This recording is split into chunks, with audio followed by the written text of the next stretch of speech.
گزارے کیسے زندگی،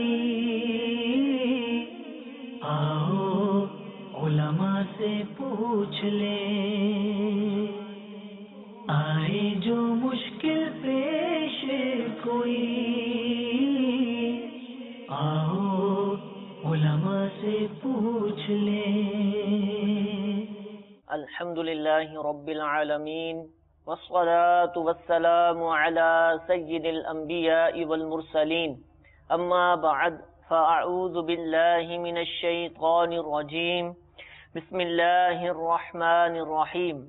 الصلاة والسلام علیک یا رسول اللہ، الصلاة والسلام علیک یا حبیب اللہ، الصلاة والسلام علیک یا نبی اللہ، وَعَلَىٰ آلِكَ وَأَصْحَابِكَ يَا نور اللہ۔ فرمان مصطفیٰ صلی اللہ تعالی علیہ وآلہ وسلم ہے، تم جہاں بھی ہو مجھ پر درود پڑھو کہ تمہارا درود مجھ تک پہنچتا ہے۔ صلو علی الحبیب صلی اللہ تعالی علی محمد صلی اللہ تعالی علیہ وآلہ وسلم۔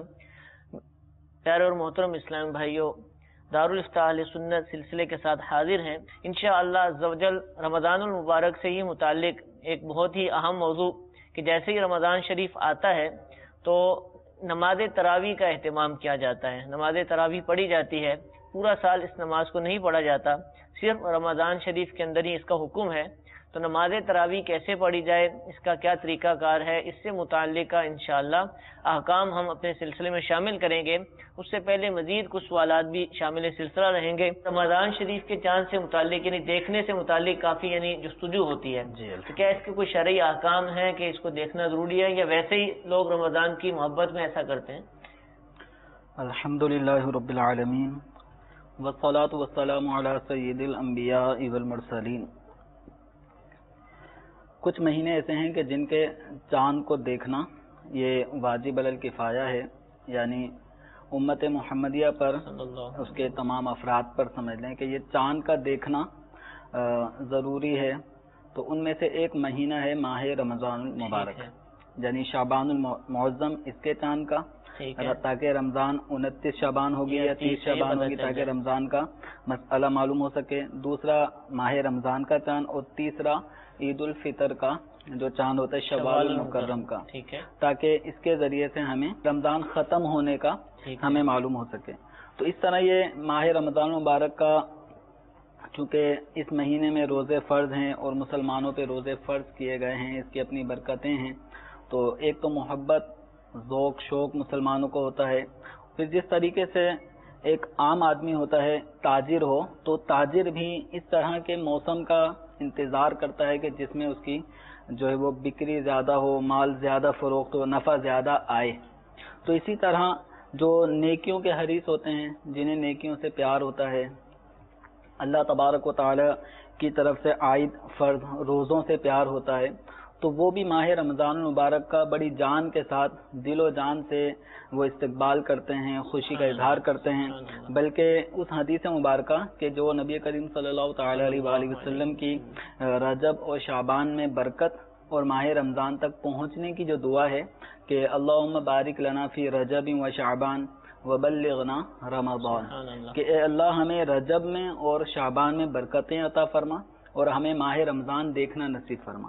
تو اس دعا کو بکثرت اہل اسلام اس دعا کا اللہ تعالی کی بارگاہ میں اس دعا کی برکتیں حاصل کرنے کے لیے دعائیں کرتے ہیں، اور ماہ رمضان حاصل کرنے کی، اس تک پہنچنے کی کوششیں کرتے ہیں۔ وہ کیوں نہ کریں کہ ماہ رمضان مبارک کی بہت برکتیں ہیں۔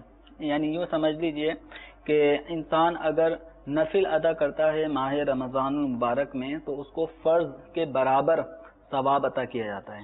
نفل کا ثواب فرض سے زیادہ نہیں ہے، فرض سے کم ہے، لیکن اللہ تبارک و تعالی کی یہ کرم نوازی ہے اس امت محمدیہ پر کہ ماہ رمضان المبارک میں اگر کوئی نفل کام کرتا ہے تو اس کو ایسا ثواب دیا جاتا ہے جیسے اس نے فرض ادا کیا ہو۔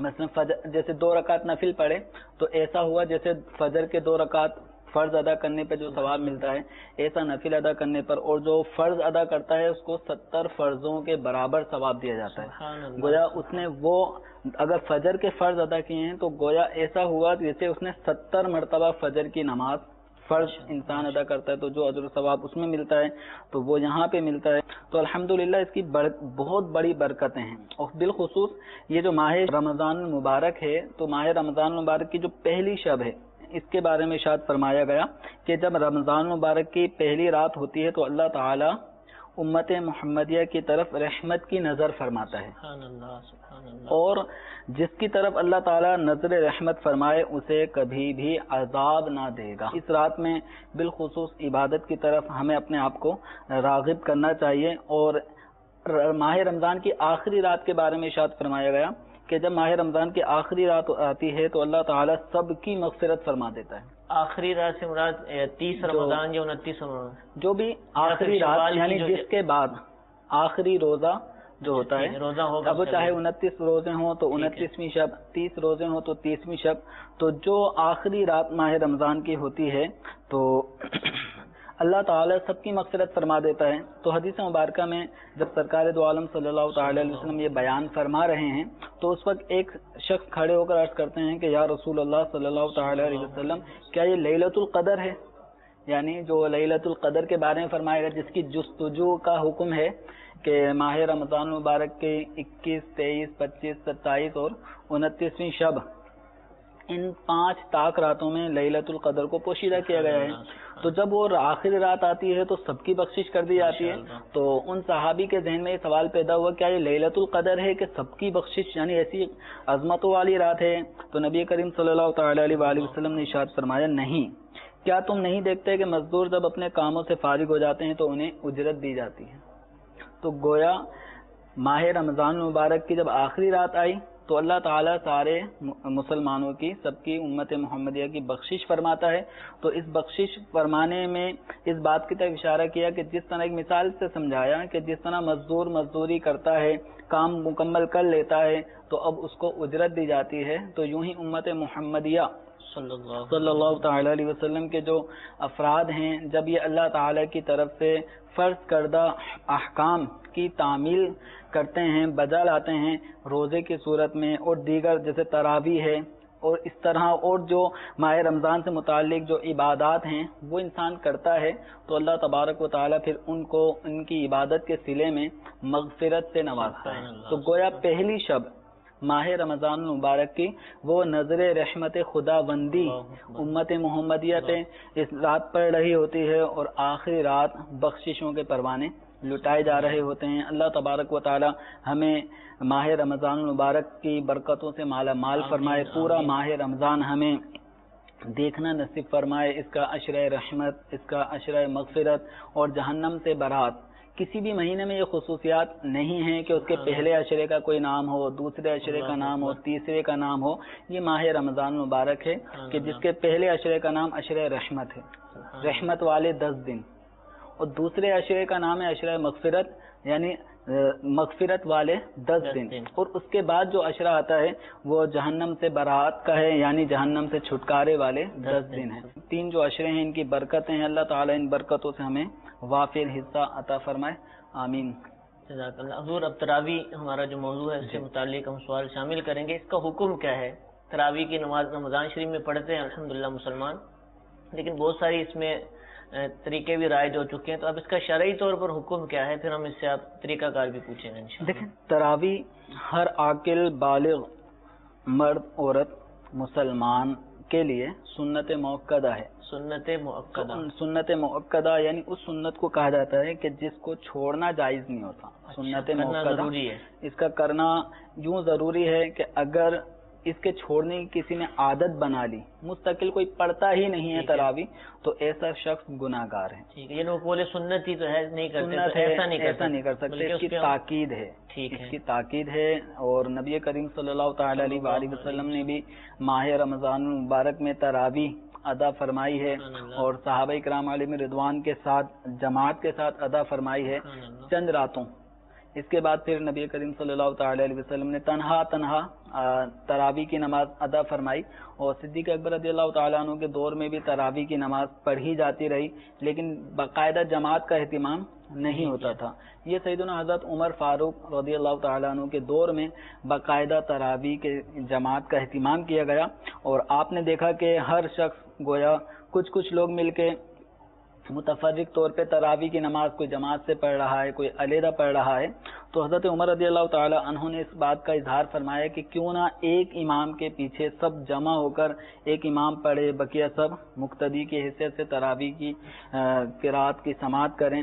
تو یہ آپ نے ایک پسندیدگی کا اظہار فرمایا۔ اگلے دن حضرت سیدنا ابی بن کعب رضی اللہ تعالیٰ عنہ، یہ حافظ قرآن صحابی تھے، تو انہوں نے امامت فرمائی تراویح کی، بقیہ سارے صحابہ جماعت کے ساتھ نماز پڑھ رہے تھے۔ تو حضرت عمر رضی اللہ تعالی عنہ نے اس طریقہ کار کو پسند فرمایا۔ بخاری شریف کی روایت میں یہ مضمون موجود ہے، فرمایا نعمت البدعۃ بدعۃ ہذہ، کہ یہ بہت ہی اچھا ایک طریقہ کار ہے جو رائج ہوا کہ جماعت کے ساتھ تراویح پڑھی جائے۔ اور چونکہ حضرت عمر رضی اللہ تعالی عنہ کو اللہ تعالی نے بہت دور اندیشی بھی آپ کو عطا فرمائی تھی، اگر اس موقع پر حضرت عمر رضی اللہ تعالیٰ عنہ اگر جماعت کے ساتھ تراویح کا اہتمام نہ فرماتے، اکیلے ہی سب پڑھ رہے ہوتے، تو آج شاید ہماری مساجدوں میں حفاظ نہیں ملتے۔ صحیح، یہ حضرت عمر رضی اللہ تعالیٰ عنہ کا جمع قرآن جمع کرنے کی جو آپ کی سوچ تھی، آپ ہی کی فکر کو لے کر صدیق اکبر رضی اللہ تعالیٰ عنہ کے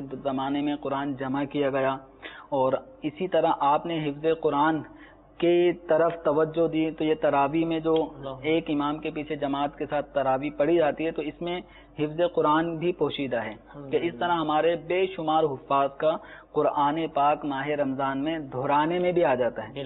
ورنہ 11 مہینے میں جو واقعتاً قرآن سے محبت کرتے ہیں وہ تو پورا سال پڑھتے ہیں، لیکن ایک تعداد ہمارے حفاظ کی ہے جو کام کاج میں مصروفیت کی بنا پر پورے سال اتنا نہیں پڑھتے جتنا ماہ رمضان میں پڑھ لیتے ہیں، اور اس طرح قرآن بھی ان کا محفوظ رہتا ہے۔ اچھا حضور، حافظ صاحب کی بات آئی ہے، آپ بھی دیکھتے ہوں گے کہ کئی جو ائمہ ہیں مساجد کے امام صاحبان وہ حافظ نہیں ہوتے، اور ایسی صورت میں جو مسجد کمیٹی ہے کسی حافظ صاحب کا انتظام کرتی ہے اور وہ آ کر تراویح سناتے ہیں۔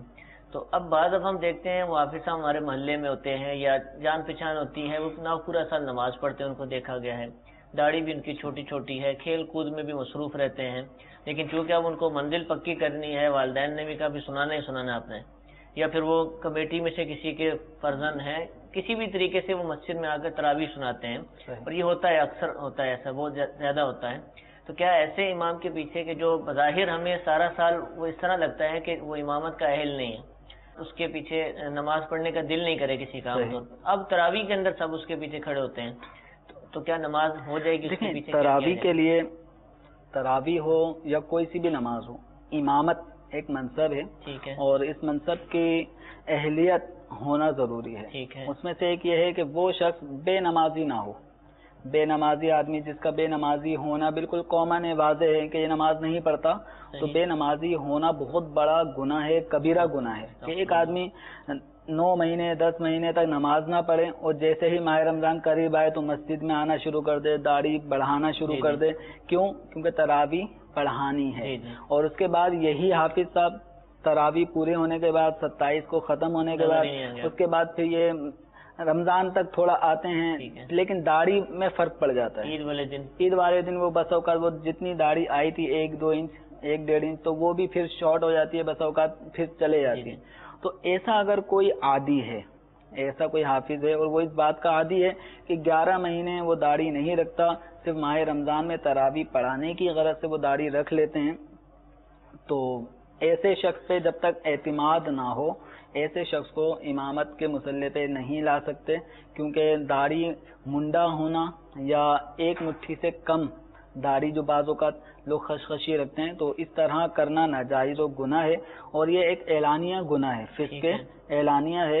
تو فاسق معلن جو اعلانیہ بے باکی کے ساتھ گناہ کرتے ہیں ان کو امام بنانا جائز نہیں ہے۔ اچھا، یہ حضور صرف مسجد کی نمازوں میں یا گھروں میں؟ کیونکہ ایسا زیادہ گھروں میں بھی ہوتا ہے، یعنی گھروں میں جو تراویح ہو رہی ہے نا، اس میں یہ چھوٹی عمر کے یا اس طرح کے لوگ زیادہ ہوتے ہیں۔ مسجد میں تو پھر بھی تھوڑا سا اہتمام ہوتا ہے، کوئی بڑی عمر کے ہوتے ہیں یا باشرہ کسی شخص کو تلاش کرنے کی کوشش ہوتی ہے لوگوں کی، اگرچہ وہاں پر بھی وہ صورت پائی جاتی ہے، لیکن یہ داڑھی منڈانے والے یا اس طرح کے کام کرنے والے یہ زیادہ گھروں میں یا چھوٹے مقامات پر گھروں میں یا شادی حالوں میں بذا اوقات تراویح کا اہتمام کیا جاتا ہے، مختلف حالوں میں، لانز وغیرہ میں، تو یا کسی کے بنگلے میں بھی اس طرح کیا جاتا ہے. تو تراویح کہیں پر بھی پڑھی جا رہی ہو، پڑھائی جا رہی ہو، تو اس کے لیے بھی امامت کا اہل ہونا ضروری ہے. وہ عام نماز بھی پڑھا صرف یہ کافی نہیں ہے کہ اس کا قرآن بہت اچھا ہے، آواز بہت پیاری ہے، بس باقی اس نے داڑھی منڈی ہوتی ہے، صرف رمضان میں برائے نام داڑھی رکھتا ہے، اس کے بعد پھر داڑھی منڈا دیتا ہے. تو صرف اچھی آواز پہ نہ جائیں، دیگر چیزوں پہ بھی ہمیں توجہ دینا ضروری ہے. اور باقی وہ رفتار وغیرہ کے معاملات، اب اس میں یہ قرآن پاک ترتیل کے ساتھ پڑھنے کا ہمیں حکم ہے. قرآن پاک ٹھہر ٹھہر کر اچھے انداز میں پڑھنے کا حکم ہے. اب یہ ہے کہ نماز، عام نماز میں، تراویح کی نماز میں اس طرح پڑھنے کے کچھ درجے بن جاتے ہیں. ٹھیک ہے. تو نارمل یہ ہے کہ ایک آدمی کو اتنا ٹھہر ٹھہر کے پڑھنا چاہیے کہ اب الفاظ ایک دوسرے سے نکھر کے صاف ستھرے پڑھنے میں بھی آ رہے ہوں اور سنائی بھی دے رہے ہوں. عام نمازوں میں تھوڑا جو طریقہ کار ہوتا ہے یہ ترتیل کہلاتی ہے. جو عام طور پہ نماز میں ہمارے ائمہ حضرات جس انداز میں تلاوت کرتے ہیں تو یہ انداز ترتیل والا کہلاتا ہے. اور ایک انداز ہوتا ہے حدر کا، ٹھیک ہے، جو عام طور پہ تراویح کے اندر جس رفتار سے پڑھا جاتا ہے. تو یہ تراویح میں اتنی آواز ہونی چاہیے اور اس طرح الفاظ صاف ستھرے ہونے چاہیے، مخارج کا لحاظ رکھا جائے کہ ہر لفظ دوسرے لفظ سے ممتاز سنائی دے. ٹھیک ہے، سمجھ میں آتا ہو، سنائی دے. تو اس کا لحاظ رکھنا ضروری ہے. لیکن ایک تعداد ہماری حفاظ کرام کی ایسی ہے کہ جو ان باتوں کی طرف توجہ نہیں دیتی، وہ بہت ہی اسپیڈ میں قرآن پاک تراویح میں پڑھا جا رہا ہوتا ہے. اس کی ایک وجہ جو میں سمجھ پایا ہوں یہ کہ عام طور پہ چونکہ پچھلے 11 مہینے تک قرآن پاک روز نہیں پڑھا جا رہا ہوتا. اب ایک ہی مہینے میں چونکہ اس کو زیادہ دہرایا جاتا ہے، ماہ رمضان میں جس دن پارہ پڑھنا ہے تو اس دن کچھ گھنٹے اس کو اچھی طرح رٹا جاتا ہے، یاد کیا جاتا ہے. تو منزل چونکہ اتنی پکی نہیں ہوتی، اور عادت ایسی ہوتی ہے کہ چونکہ اسپیڈ میں ہی یاد کیا ہوا ہوتا ہے اور اسپیڈ میں ہی پڑھ سکتے ہیں. ذرا سے سلو ہوئے تو اگلی آیت بھول جائیں گے. تو اب وہ ایک مجبوری ان کی ایسی بن جاتی ہے کہ بس وہ اسپیڈ کے بغیر نہیں پڑھ سکتے. اسپیڈ میں اگر کوئی پڑھ رہا ہے اور حروف چبا رہا ہے، مدات جو ہونی چاہیے وہ نہیں کر رہا، تو ایسی صورت میں اس کا تلاوت کرنا اس انداز میں ناجائز ہے. اور اگر حروف بدلنے کی وجہ سے، مخارج کے مطابق ادا نہ کرنے کی وجہ سے لفظ کا معنی بگڑ گیا، فاسد ہو گیا، تو نماز بھی ٹوٹ جائے گی. صحیح. تو اب ایسے لوگ کے جو بہت زیادہ اسپیڈ میں پڑھ رہے ہوتے ہیں، نان اسٹاپ جا رہے ہوتے ہیں، بس لوگوں کو یہ پتہ چل رہا ہوتا ہے کہ اللہ اکبر، اس کے بعد سورہ فاتحہ لوگوں کو سمجھ میں آ رہی ہوتی ہے. ایک تو ویڈیو آپ نے شاید دیکھی ہو 7 منٹ والی تراویح، 7 منٹ میں اب وہ مذاق کیا گیا ہے یا جان بوجھ کر یا واقعتاً ایسے ہے. اس میں امام صاحب بھی وہ تراویح پڑھا نہیں رہے، وہ ایک ممبر پر بیٹھے ہیں اور وہ اشارے کر رہے ہیں اوپر نیچے کھڑے ہو جائیں اس طرح. اب وہ اس کی آواز نہیں ہے اس طرح کا، یعنی بھی ایک معاملہ، یعنی وہ ایک گویا کہ مذاق ہے لیکن قریب یہ طریقہ درست نہیں ہے. قرآن پورا پڑھا جائے جو نماز میں پورے پاکستان سے نہیں باہر کے جہاں کہیں بھی ہو، تو یہ طریقہ درست نہیں ہے. تراویح کے اندر قرآن مکمل پڑھنا یہ سنت موقدہ ہے. اگر کچھ حروف بھی چبانے میں آ گئے، صحیح نہیں پڑھا گیا، معنی فاسد ہو گیا، تو معنی فاسد ہونے کی صورت میں اگر اس کی اصلاح نہیں کی گئی، صحیح طریقے سے نہیں پڑھا گیا اور اس طرح نماز کمپلیٹ کر لی، تو یہ نماز ہی نہیں ہوگی.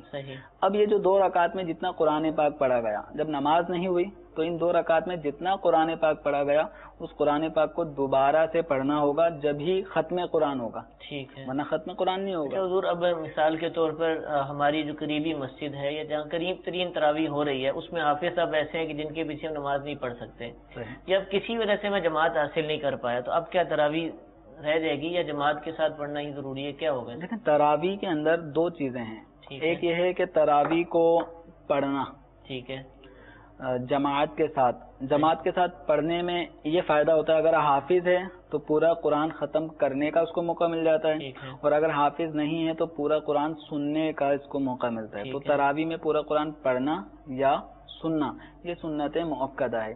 تو اس حوالے سے اگر جماعت کے ساتھ اگر کسی کو تراویح نہیں ملی تو اس کے لیے نفس تراویح پڑھنا یہ تو مستقل ایک سنت موقدہ ہے. یعنی 2 سنتیں ہیں، ایک تراویح کا پڑھنا ہے یہ سنت موقدہ، اور اس کو جماعت کے ساتھ پڑھنا ہے. تو اس لیے اگر جماعت کسی کی رہ جاتی ہے تو وہ تنہا پڑھے. ٹھیک ہے.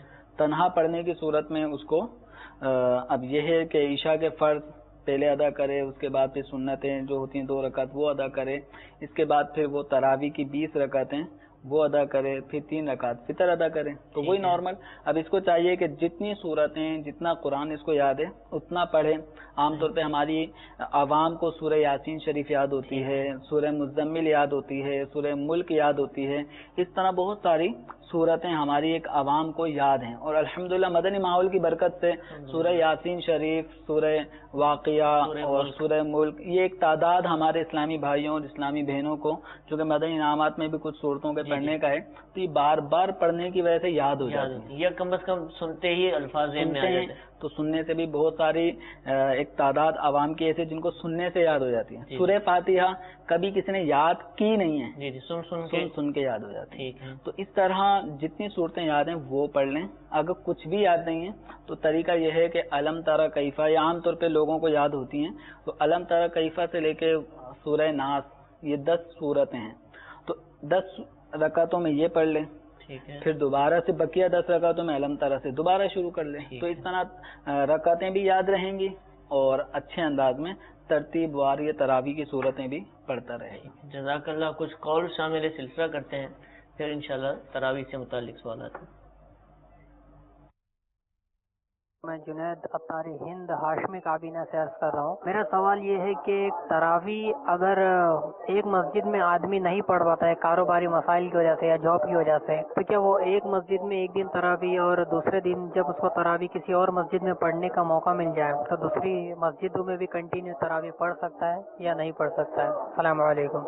وعلیکم السلام ورحمۃ اللہ وبرکاتہ. ضرور تراویح مسجد میں پڑھتے ہیں. اب یہ کہہ رہے ہیں کہ میں کاروبار کرتا ہوں, مختلف جگہوں پر آنا جانا شاید رہتا ہوگا, تو ایک مسجد میں وہ مستقل جو نا 30 دن یا 27 دن تراویح نہیں پڑھ سکتے, تو کبھی ایک مسجد میں کبھی دوسری میں, تو اب کیا ان کا وہ طریقہ سنت ادا ہو جائے گی, یعنی ایک ہی مسجد کی پابندی کرنا لازم ہے؟ ایک ہی مسجد کی پابندی لازم نہیں ہے, البتہ یہ ہے کہ ایک مسجد میں تراویح کی نماز اول تا آخر پڑھنے کا یہ فائدہ ہوتا ہے کہ پورا قرآن پاک سننے کا موقع مل جاتا ہے. اگر کسی کی مجبوری کاروباری سطح پر ویسے ہی بائی چانس کسی کو آج اپنے علاقے میں تراویح نہیں پڑھنی, مہمان کہیں چلے گئے مہمانوں کی حیثیت سے, تو اب ایسی صورت میں یہ کسی اور مسجد میں ایسا امام کے جو جامع شرائط ہو, اہلیت رکھتا ہو, کسی قسم کے اس کی نماز میں فساد اور خرابی نہ ہو, تو اس کے پیچھے وہ تراویح کی نماز ادا کرے. ٹھیک ہے. اکیلے اگر جماعت بھی نکل گئی تو وہی اکیلے پڑھے گا, لیکن پڑھنی ہوگی. اچھا حضور, آج کل جو نا وہ کئی چینلز پر تراویح دکھائی جاتی ہے, کسی بھی مسجد سے وہ لائیو کر دی جاتی ہے, اور پتہ چلا ہے کہ کئی جگہوں پر ایسا بھی ہوا ہے کہ وہ ان کی ابتدا میں پڑھ رہے ہیں, گھر میں آواز اس کی آ رہی ہے ٹی وی سامنے, جی, اور وہ یعنی نماز تو اپنی پڑھ لے, لیکن جو تلاوت ہے نا وہ اس کی تلاوت کو اپنی تلاوت قرار دیا کہ چلے میں بھی قرآن پاک سن رہا ہوں, اور جیسے وہ اللہ اکبر کہیں گے تو یہ بھی رکوع میں چلے جائیں, لائٹ چلے گئی تو پھر وہ امام صاحب غائب ہو جائیں گے. دیکھیں اس طرح سے اقتدا درست نہیں ہے. ٹھیک ہے. امامت اقتدا کے شرائط میں سے یہ ہے کہ مقتدی جو ہے وہ امام کے ایک تو پیچھے ہو, ٹھیک ہے, امام آگے ہو, ٹی وی آگے ہو, اور امام اصل جو جینین امام ہے, امام سے اگر کوئی مقتدی آگے ہے تو اس کی نماز نہیں ہوگی. ٹھیک ہے. تو پھر دوسرا یہ ہے کہ اقتدا کے شرائط میں سے اتصال صفوف, صفوں کا متصل ہونا, جگہ کا ایک ہونا. صحیح. اگر درمیان میں جگہ ہے, امام نظر بھی آ رہا ہے لیکن درمیان میں رستہ ہے, ٹھیک ہے, تو رستے ہونے کی بنا پر یا درمیان میں کوئی نہر ہے, اس طرف امام ہے, بیچ میں نہر آ گئی, پھر ادھر مقتدیوں کی صفیں, تو درمیان میں نہر کا ہونا, درمیان میں رستے کا ہونا, اس سے جو رستہ آ گیا تو پیچھے والوں کی اگلے امام کے پیچھے اقتدا نہیں ہوگی. تو اس لیے یہاں پر درست نہیں ہے. اور یہ جو لائیو اگر سے دکھایا جا رہا ہے تو لائیو ہونے کی صورت میں بھی اس صورت میں امامت کرنا, مقتدی بن جانا, تراویح پڑھنا, تراویح نہیں ہوگی. اچھا نہیں, وہ یوں کرے کہ وہ نماز اپنی شروع کرتا ہے, سورہ فاتحہ بھی پڑھ لی, کچھ ایک دو صورتیں پڑھ لی, اب سنی جا رہا ہے اس کی تلاوت, سننے کا قرآن پاک تراویح میں سننا یہ قرار پائے گا؟ یہ اس صورت میں بھی درست نہیں ہے, کیونکہ نماز کے اندر بلا عذر شرعی خاموش ہو جانا اور قصدن خاموش ہو جانا, کہ جس میں 3 سبحان اللہ کہنے کی مقدار وقت گزر جائے، ٹھیک ہے، تو قصدن بلا عذر اس طرح رکنا، انتظار کرنا، اس سے واجب ترک ہو جاتا ہے، ٹھیک ہے، اور واجب ترک کرنا جان بوجھ کے یہ گناہ ہے۔ ٹھیک ہے، اور اب سجدہ سہو سے بھی کچھ نہیں ہوگا تلافی۔ صحیح، ہاں اگر بھولے سے 3 سبحان اللہ کہنے کی مقدار اگر تاخیر ہو جاتی ہے تو یہ واجب ترک ہوا، سجدہ سہو سے تلافی ممکن ہے۔ لیکن یہاں پر اس طرح جو کرے گا کہ ٹیلی ویژن سے جو قرات آنا شروع ہوئی ہے، اب یہ اس کو سنے گا تو سننے کی صورت میں اس کا رکوع میں جانے میں تاخیر ہوگی، اور یہ تاخیر قصدن ہوگی، یہ ناجائز ہے۔ تو اس طرح تراویح اگر کوئی پڑھ رہا ہے تو یہ عقل مندی نہیں کر رہا، ٹھیک ہے، یہ گناہ گار بھی ہو رہا ہے۔ تراویح پڑھنے کی صورت میں اگر اس کی اقتدا کی نیت سے پڑھ رہا ہے کہ اس امام کے پیچھے پیچھے میں بھی پڑھ رہا ہوں، تو اس طرح اقتدا ہی نہیں ہوگی، تراویح شروع ہی نہیں ہوگی، نماز ہی نہیں ہوگی۔ ٹھیک ہے۔ اچھا، قرآن پاک پڑھنے کا معاملہ ہے، وہ تو آپ نے صورت منع فرما دی۔ اب شوق یہ ہے کہ میں پورا قرآن پاک جو ہے نا وہ تراویح کے اندر ختم کروں، اور مسجد میں بھی نہیں جا رہا، خود قرآن پاک سامنے رکھا ہوا، ایسا بھی دیکھا گیا ہے، داعش وغیرہ کسی بلند جگہ پر، اور اس سے دیکھ کر پڑھتا ہے، اور اس کے بعد جو ہے وہ اپنی نماز مکمل کرتا ہے۔ کیا ایسا کر سکتے کہ دیکھ کر قرآن پاک پڑھا جائے؟ دیکھیں، نماز چاہے تراویح ہو، چاہے تراویح کی نماز ہو، یا کوئی سی بھی نماز ہو، یا شبینے کے طور پہ لوگ طویل رکعتیں پڑھتے ہیں، تو کسی بھی نماز میں دیکھ کر قرآن پاک پڑھنے سے نماز فاسد ہو جاتی ہے، ٹوٹ جائے گی۔ تو نماز قرآن پاک پڑھ رہا ہے، بھلے وہ قرآن پاک پڑھ رہا ہے، لیکن نماز کے اندر یادداشت کے مطابق، یعنی جو صورتیں آیتیں حفظ ہیں اس کے مطابق پڑھے، دیکھ کر پڑھنے کی صورت میں جائز نہیں ہے، دیکھنا جائز نہیں ہے، اس نیت سے کہ اس میں دیکھ کے پڑھوں کہ اب میں آگے کیا کیا پڑھنا ہے مجھے، اور اس طرح اگر پڑھتا ہے تو نماز ہی ٹوٹ جائے گی۔ ٹھیک ہے۔ اور ویسے بھی قرآن پاک یا کوئی بھی کتاب نمازی کے سامنے ایسے اوپن نہیں ہونی چاہیے کہ جس کی وجہ سے توجہ اس کی بڑھتی ہو۔ تو اب یہ ہے کہ اگر کوئی دیکھ کے پڑھے گا تو نماز ٹوٹ جائے گی۔ ہاں، قرآن پاک کھلا ہوا ہے، یہ یادداشت کے مطابق ہی پڑھ رہا ہے، جیسے سورہ یاسین شریف کوئی پڑھ رہا ہے اور صفحہ اس کے سامنے جو وہ آیتیں پڑھ رہا ہے وہ بھی اس کو نظر آ رہی ہیں، نظر اسی پہ پڑھ رہی ہے، لیکن جس طرح ناظرہ خواں پڑھ رہا ہوتا ہے اس کو نہیں پتا ہوتا تھا کہ اب اگلا لفظ کیا آئے گا، لیکن حافظ کو پتا ہے کہ اس کی زبان پہ رواں ہے، صرف نظر اس پر ہے اور پڑھ یادداشت کے مطابق رہا ہے، تو پھر نماز تو ہو جائے گی، لیکن اس طرح کرنا مکروہ ہے۔ لیکن جہاں پھنسا، جہاں اگر رکا اور آگے سے اس کو دیکھ کر یاد آیا، یادداشت کے مطابق یاد نہیں آیا لیکن دیکھنے کی وجہ سے یاد آیا، تو اب چونکہ وہ دیکھ کر پڑھنا کھلائے گا تو اس صورت میں اب نماز فاسد ہو جائے گی جو اس نے دیکھ کر پڑھا۔ ٹھیک ہے۔ اچھا حضور، سامع کھڑے ہوتے ہیں، سامع اس کو بہت سارے ناموں سے پکارا جاتا ہے، اسامہ بھی کہا جاتا ہے، پنجابی میں نے سنا، تو سامع سننے والا اس کے بھی احکام ہیں؟ کیونکہ عام نمازوں میں اگر کوئی مقتدی پیچھے سے لقمہ دیتا ہے بہت سارے مسائل ہو جاتے ہیں، تو کیا اس کے لیے بھی کچھ ہے، یہ کبھی بھی یہ ٹوک سکتا ہے، کبھی بھی روک سکتا ہے، غلطی نکال سکتا ہے؟ دیکھیں، یہ بس اوقات اس طرح اسی طریقے سے سامع یہ ایک ہے مقرر جس کا اجارہ کیا گیا ہے، جس کو منتخب کر کے کھڑا کیا گیا، اس کے علاوہ بھی حافظ کھڑے ہیں، یا جس طرح سورہ یاسین آ گئی، سورہ ملک آ گئی، جس میں اگرچہ امام صاحب نہیں بھولتے لیکن اگر بھول جائے نا تو پورا حال ہی سامع ہوتا ہے، یعنی وہ فرائض سر انجام دینا شروع کر دیتا ہے۔ تو یہ کیا احکام ہے اس کے تراویح کے اندر؟ لیکن سامع جو پیچھے حافظ صاحب کے پیچھے جو کھڑے ہوتے ہیں ان کو سامع کہا جاتا ہے، ورنہ سامع تو سبھی ہیں، سارے سن رہے ہیں، لیکن بالخصوص ہمارے یہاں پہ ان کا نام جو ہے وہ سامع ہوتا ہے۔ تو سامع اب یہ بالغ بھی ہو سکتا ہے، نابالغ بھی ہو سکتا ہے۔ یہاں پہ بھی بعض لوگوں کو کنفیوژن ہوتی ہے کہ نابالغ بچے کو کھڑا کر دیا سننے کے لیے تو نماز نہیں ہو رہی، اس طرح کے بہت سے کہ نابالغ نے لقمہ دے دیا اور حافظ صاحب نے لقمہ لے لیا تو نماز ٹوٹ گئی، تو یہ بھی غلط مسئلہ ہے۔ نابالغ بچہ سمجھدار عاقل نابالغ ہے، وہ سامع بن سکتا ہے، حافظ صاحب کی اگر اغلاط آ رہی ہیں تو وہ بتا سکتا ہے، حافظ صاحب ان کے لقمے کو لے کے آگے پڑھ سکتے ہیں، کسی کی نماز میں کوئی خرابی نہیں ہوگی۔ ٹھیک ہے۔ البتہ بعض اوقات یہ سنا ہے کہ امام کو تنگ کرنے کے لیے بعض سامع جو نا بلا وجہ اس کو اٹکاتے ہیں، باہر سے لوگ جاتے ہیں باقاعدہ حافظ کو پریشان کرنے کے لیے بات پہ اس کو ٹوک رہے ہوتے ہیں۔ تو اب یہاں پہ یہ ذہن میں رکھ لیں کہ اگر حافظ صاحب نے واقعتاً کوئی آیت چھوڑی ہے، ٹھیک ہے، یہ عام نمازی کو پتہ نہیں چلتا، جو سامع ہیں حفاظ ہیں ان کو محسوس ہو جاتا ہے، پتہ چل جاتا ہے کہ حافظ صاحب نے یہ آیت چھوڑ دی ہے، تو ایسے موقع پر جو بہتر طریقہ یہی ہے کہ جو مقرر سامع ہے وہی لقمہ دے، کیونکہ اس کی ذمہ داری ہے کہ وہ لقمہ دے گا۔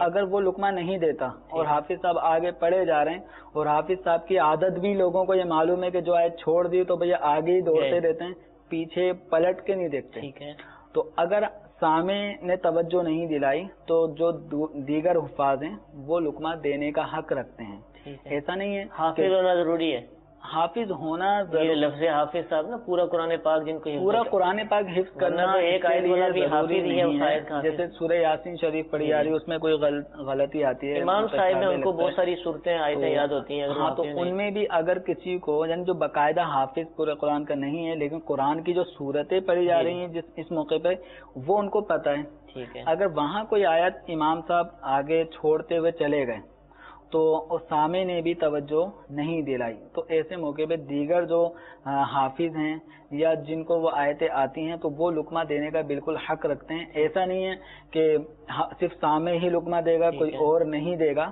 ہاں چونکہ اس کو مقرر کیا گیا ہے تو لقمہ ابتداً اسی کو دینا چاہیے تاکہ بدمزگی بھی نہ ہو، ورنہ بسا اوقات یہ ہوتا ہے کہ کچھ دیگر حفاظ آ جاتے ہیں اور وہ کبھی کسی مسجد، یعنی بعض اوقات یہ حفاظ کا ایک ٹولہ گھوم رہا ہوتا ہے کہ آج ہم نے فلاں مسجد میں نماز پڑھنی ہے، آج ادھر پڑھنی ہے، اس کے بعد میں پھر آ کے ایک غیبت کا ایک اجلاس بیٹھتا ہے، میٹنگ ہوتی ہے کہ فلاں حافظ صاحب کی آج میں نے یوں کر دیا، اتنا اٹکایا، وہ لڑ پڑے، جھگڑا ہو گیا، کوئی بھی ایسی بات جس میں ان حفاظ کا اس ٹولے کو لطف آتا ہے۔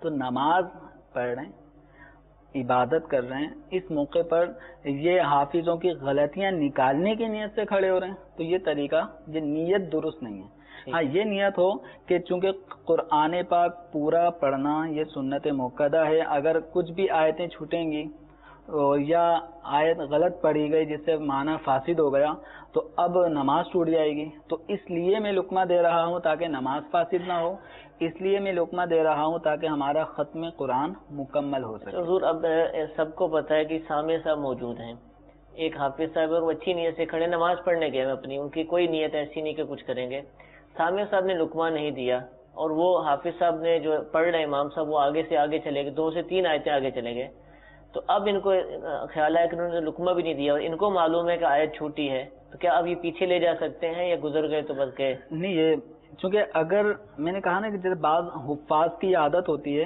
کہ جو چھوڑ دیا وہ چھوڑ دیتے ہیں، ٹھیک ہے، آگے چلتے رہتے ہیں، ٹھیک ہے، وہ بعض حفاظ کی عادت ہوتی ہے کہ اگر وہ پڑھتے پڑھتے کسی آیت پہ اٹکے، اب سامع بھی نہیں لقمہ دے پا رہا، وہ بھی اٹک گیا، جی جی، تو ایسے میں دیگر حفاظ اگر صف میں موجود ہیں تو ان کو لقمہ دینا چاہیے، ٹھیک ہے، وہ بھی اگر لقمہ اس وقت وہ ان کے بھی انتظار ذہن میں نہیں تھے آیا کہ حافظ صاحب دیں گے، سامع صاحب دیں گے، نہیں دیا اور وقت گزر گیا، 1 تو 2 وہ 3 لقمہ دے سکتے بعد ہیں، میں بھی دے سکتے ہیں، دے سکتے ہیں۔ اچھا نماز ختم ہو گئی، دن بھی بعض دفعہ گزر گیا اور پھر یاد آیا کہ ایک آیت چھوٹ گئی، 2 آیتیں چھوٹ گئی یا اس رکوع میں غلطیاں زیادہ ہوئیں، تو اب ظاہر سی بات ہے سنت موقدہ تب ہوگی نا، سنت تب پوری ہوگی جب پورا قرآن پڑھا جائے، تو کیا اگلے دن ریپیٹ کر سکتے ہیں اس کو؟ بالکل اگلے دن اس کو ریپیٹ کرنا چاہیے۔ ٹھیک ہے، اسی طرح جیسے بعض حفاظ کا یہ طریقہ کار بھی پتہ چلا ہے کہ وہ اگر کسی آیت میں اٹکے آج اور سامع نے بھی لقمہ نہیں دیا، اس وقت ان کو بھی یاد نہیں آ رہا، تو اگلے دن پھر اس کو وہ پیچھے سے ایک آدھ رکوع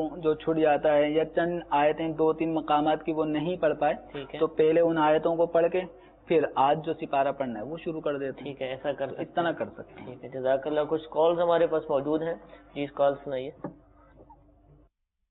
میں نصیر احمد بات کر رہا ہوں اسلام آباد سے۔ کل ہی میں یہ سوال پوچھنا چاہ رہا ہوں کہ کسی مجبوری کی وجہ سے بندہ جماعت کے ساتھ شامل نہ ہو سکے تو کیا وہ اکیلا نماز تراویح ادا کر سکتا ہے، اور اس صورت میں اس کو پوری 20 پڑھنا پڑیں گی؟ انشاءاللہ عرض کرتے ہیں، ایک اور کال سنائیے۔ السلام علیکم ورحمۃ اللہ وبرکاتہ۔ السلام ورحمۃ اللہ وبرکاتہ۔ میرا سوال یہ تھا کہ جو 10 روزہ تراویح اور کہیں 20 روزہ تراویح اور کہیں اس کے علاوہ جو تراویح ہوتی ہے تو کیا یہ اس کے بعد تراویح آدمی بھلے چھوڑ دے یا مستقل جاری رکھنا چاہیے؟ جی انشاءاللہ دونوں سوالات کا جواب دیتے ہیں۔ حضور وقت کم ہے، مجبوری کی وجہ سے جماعت چھوٹ گئی تو کیا اکیلا تراویح پڑھے گا اور کیا 20 رکعتیں پڑھے گا یا کم پڑھے گا، کیا کرے گا؟ دیکھیں جماعت اگر کسی کی رہ گئی تو بھی اس کو تراویح پڑھنا سنت مؤکدہ ہے اور یہ 20 ہی پڑھے گا، یہ 8 یا 10 یا 12 پہ اکتفا نہیں کرے گا، پوری 20 ہی رکعتیں پوری 20 رکعتیں اس کو پڑھنی پڑیں گی اور اکیلا پڑھ سکتا ہے۔ دوسرا سوال 10 روزہ 6 روزہ 8 روزہ، اس پر ہم نے پچھلے سلسلے میں بھی سوالات شامل کیے تھے، تو کیا یہ جو پڑھیں گے اگر جہاں بھی پڑھ لیں تو کیا اس میں بھی مکمل پڑھنی ہے، اور اس کے ختم ہو جانے کے بعد جو 8 10 دن 20 دن رہ گئے 24 دن رہ گئے، کیا ان میں بھی تراویح پڑھنی ہے، معاف ہو جائے گی؟ تراویح معاف نہیں ہوگی، جب تک رمضان ہے اس وقت تک تراویح ہے، ٹھیک ہے، جب تک عید کا چاند نہ نظر آئے اس وقت تک ہر رات ماہ رمضان کی تراویح پڑھی جائے گی، سنت موقدہ ہے۔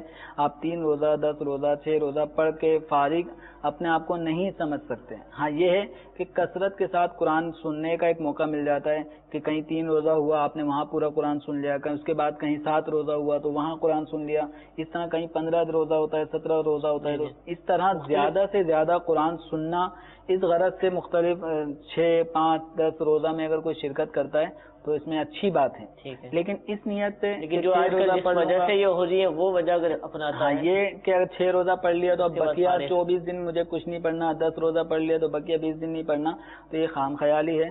جتنے روزہ پڑھا اتنی تو تراویح ہو گئی، ثواب ملا، لیکن اس کے بعد 10 روزہ کے بعد جو 11ویں تراویح ہوگی اگر نہیں پڑھتا اور یہ اس کی روٹین ہے کہ اسے نہیں پڑھنی اب، تو یہ مستقل ہر سال گناہ گار ہوتا رہے گا۔ تو پورے ماہ رمضان جب تک رمضان ہے روزانہ تراویح پڑھنی ہے۔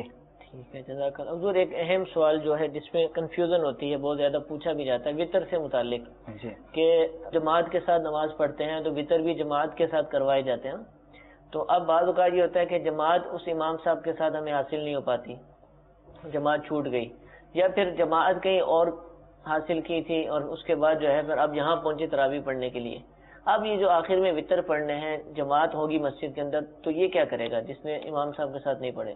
ہاں اس میں یہ ہے کہ جس کی جماعت نکل جاتی ہے، ٹھیک ہے، فرض کی جماعت نکل کے لیٹ ہو گیا تو پہلے وہ فرض ادا کرے گا، ڈائریکٹ تراویح کے اندر شامل نہیں ہوگا، پہلے عشاء کے فرض ادا کرے، اس کے بعد چاہے تو 2 سنت پڑھ لے یا 2 سنت بھی بعد میں پڑھ لے اور تراویح کے اندر شامل ہو جائے۔ رہا معاملہ وطر کا کہ جس نے فرض جماعت کے ساتھ نہیں پڑھے تو وہ کیا وطر بھی جماعت سے نہیں پڑھ سکتا؟ تو اس میں کتب فقہ کے اندر یہی ہے کہ وہ وطر اکیلے پڑھے، ٹھیک ہے، یعنی اس کے لیے اکیلے پڑھنے ہی کا حکم ہے، لیکن اگر کوئی شخص اکیلے نہیں پڑھتا وہ وطر بھی جماعت سے پڑھ لیتا ہے، ٹھیک ہے، تو وطر ادا ہو جائیں گے، ٹھیک ہے، ہو جائیں گے۔ ایسا نہیں ہے کہ وطر جماعت سے گناہگار تو پڑھے تو نہیں نہیں ہوں گے یا گناہ گار ہو جائے گا، ٹھیک تو ہے، نہ گناہ گار ہونے والی کوئی بات ہے اور نہ ہی یہ کوئی بات ہے کہ اگر عشاء کے فرض جماعت سے نہیں پڑھے تو وطر پڑھنے سے ہوں گے ہی نہیں، جماعت سے اگر وطر پڑھے تو نہیں ہوں گے، ایسا نہیں ہے، وطر ہو جائیں گے۔ اچھا، جس نے جماعت کے ساتھ نماز پڑھی وہ اکیلے وطر پڑھے، جس نے جماعت کے ساتھ عشاء کے فرض ادا کیے، تراویح جماعت کے ساتھ ادا کی، پھر وطر وہ اکیلے پڑھتا ہے، ٹھیک ہے، اس میں بھی کوئی حرج نہیں ہے، البتہ مستحب یہ ہے کہ ماہ رمضان مبارک میں وطر جماعت کے ساتھ پڑھا جائے، کہ حضرت عمر رضی اللہ تعالیٰ عنہ عشاء کے فرض ادا کرتے امامت کرتے تھے، پھر حضرت سیدنا ابی بن کعب رضی اللہ تعالیٰ عنہ یہ تراویح کی امامت کیا کرتے تھے، اور جب وطر پڑھنے کا مرحلہ آتا تو حضرت عمر رضی اللہ تعالیٰ عنہ وطر کی امامت کیا کرتے تھے۔ تو اس طرح جو ہمارے مسجد کے ائمہ ہیں وہ فرض پڑھائیں اور وطر پڑھائیں، اور اگر وہی حافظ ہے تو وہی سنت فاروقی کی نیت بھی کر لیں، سنت فاروقی کی بھی نیت کی جاتی ہے۔ سبحان اللہ۔ وقت بہت کم ہے، شاید ختم ہو گیا، لیکن ایک کال ہم اپنے سلسلے میں شامل کریں گے۔ یہ کال سنائیے۔ خواتین گھر میں نماز تراویح کس طرح ادا کریں گی؟ جی حضور۔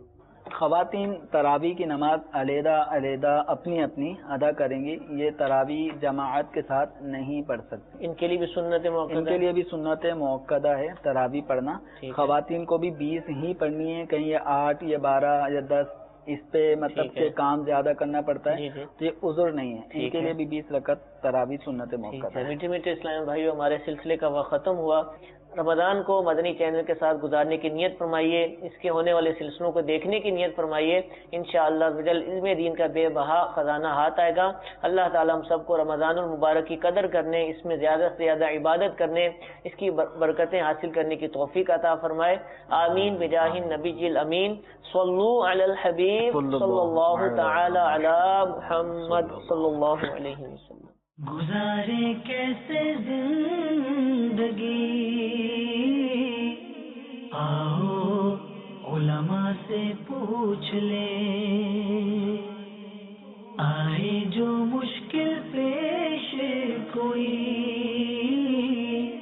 آؤ علماء سے پوچھ لیں۔